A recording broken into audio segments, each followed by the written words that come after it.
Peggy 16.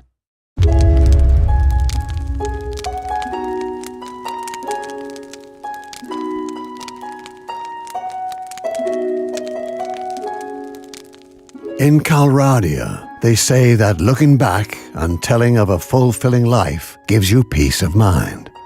So let me try and see if that is not just nonsense.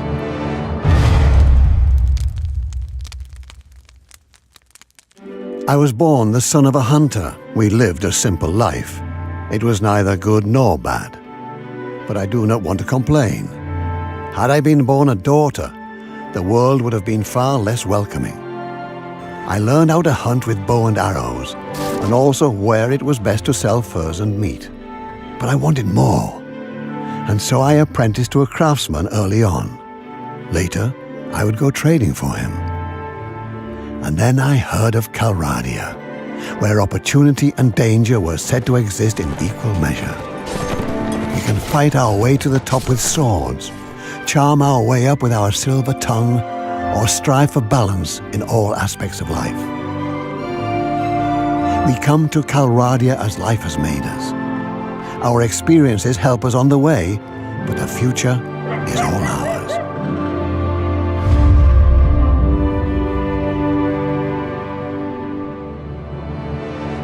Like everywhere in the world, life is full of difficult decisions. This was already apparent when looking for a new home. 6 realms are fighting for power. 6 possible new beginnings await us coming from afar. In the southern deserts, the Sultan of the Saranids reigns over an army of heavily armored cavalry and light infantry. They watch over the oases and flourishing cities, where the roads of the spice trade from all over the world come together.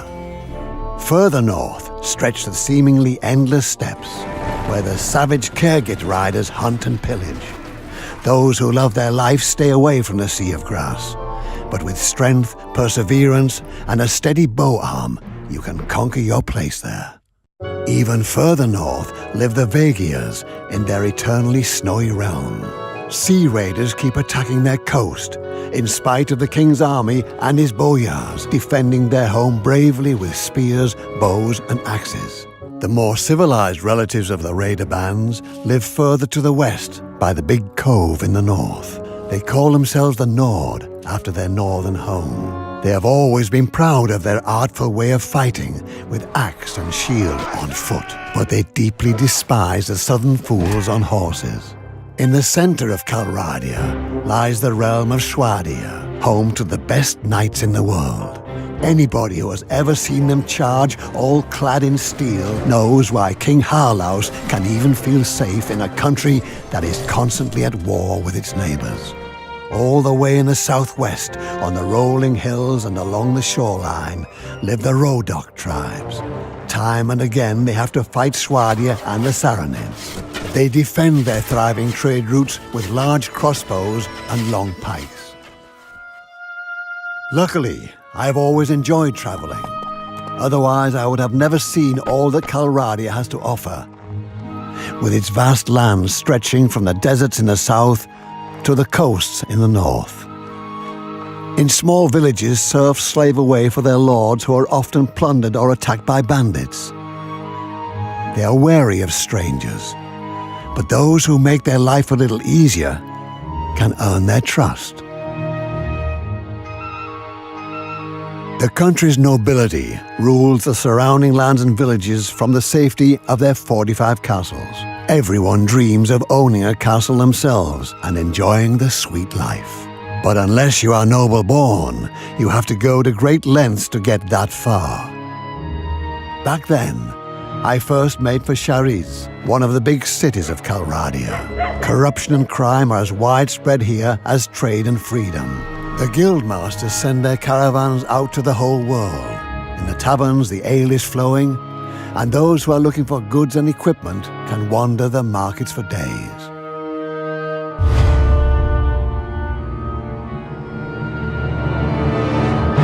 I tried to be honest.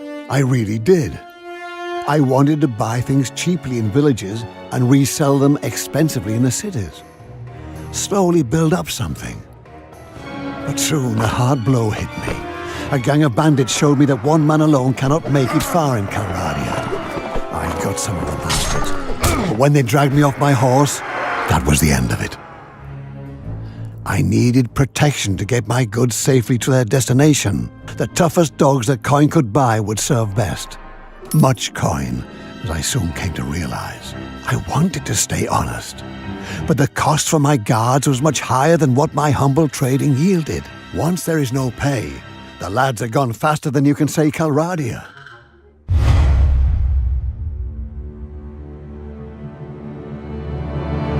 So I had to reduce the cost of my purchases. When the peasants are frightened enough, they will hand over their things for free. After all, I had the swords to intimidate them, and if that was not enough, then their little villages would go up in flames.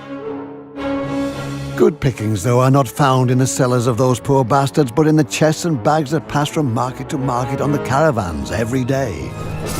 Robbing these fellows is not as easy as giving some peasants a good beating. But even if one of my lads got his head bashed in every once in a while, it was always worth it. Especially if you can trade the peasants things for weapons and armor that would even make a nobleman green with envy.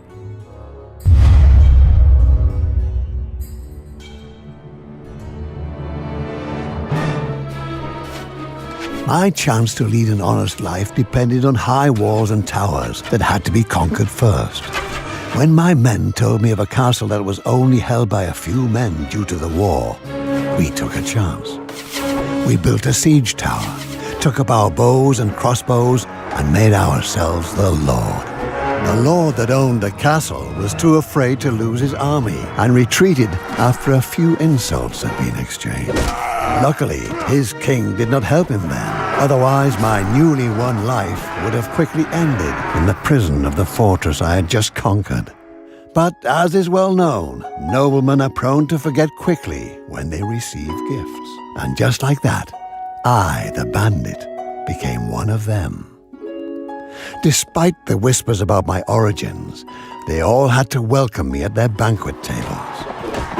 I even participated in their tournaments and increased my wealth with lances and wagers. I captured the hearts of all the noble ladies. They can hardly resist the winner of a tournament, especially if he has already made a name for himself among their brothers and fathers. I was torn between romance and politics, but as the Calradian saying goes, love withers, but land never slithers. But alas, the people remember who had plagued them before longer than their lords. So I had to first regain the trust of my new subjects on the lands around my castle. I did so by chasing precisely the sort of men who, like me before, stole from the weakest to enrich themselves. The crops from my peasants' fields were even enough to host a big banquet for my noble neighbors. Victories in battles bring you honor, but with a feast, you can turn that glory into political alliances and even friendships. I also negotiated my wife's dowry at a lavish banquet. Feasts, weddings, and tournaments were the sunny side of my new life, but the darker side of the coin was that I needed to defend with tooth and nail what I had built up for myself. A siege is a cruel affair. The wait until your enemy arrives at your walls with ladders and towers makes even seasoned men nervous, and the carnage that ensues when they storm the castle always fills the purses of the gravediggers. But I never let them take from me what I had taken myself. So, here I stand and tell you my story. I cannot say it gave me peace of mind, but I am content nevertheless. I took my fate in my own hands. Nobody ever gave anything to me, and that is precisely what gives me peace. I took control of my own destiny.